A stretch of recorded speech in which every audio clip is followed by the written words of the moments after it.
In Australia's far north, even these troublesome saltwater crocodiles have a home, as efforts to conserve the reptiles pay off.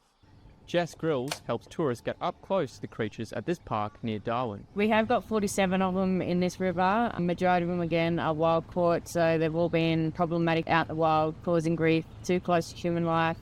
Some of them were cattle eaters, so they've all just been taken out of the wild, brought into parks like this. They do come in here to paradise. They get fed on a daily basis. But people and crocs weren't always happy neighbours.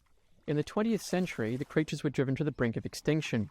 When the demand for their skin to make fashion leather came up, everyone thought that was great. They could get rid of the crocodiles and get paid to do it, so it was a win-win situation. It wasn't until the 1960s that people were starting to realise that crocodiles were being depleted all over the place in the wild.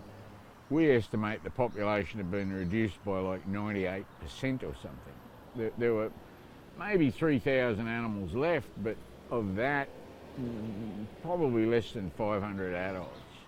After government protections in the 1970s, crocodile numbers began to rise, but so did attacks.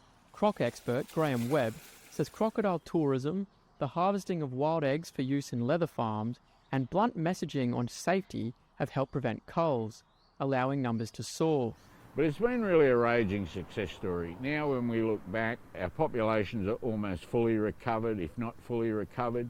There's maybe 100,000 crocodiles now. It's about $100 million a year in turnover, with everybody.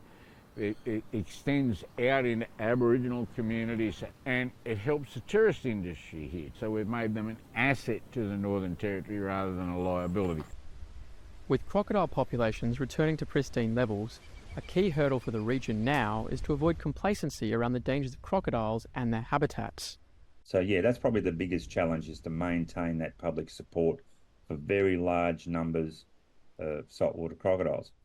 And as I said, like in 1979, when I started working with crocodiles, there were very few large ones.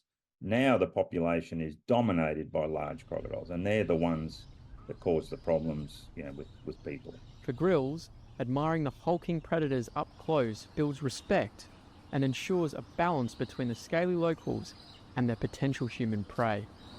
I was in mining, and then I was a mother, and now I'm a crop keeper.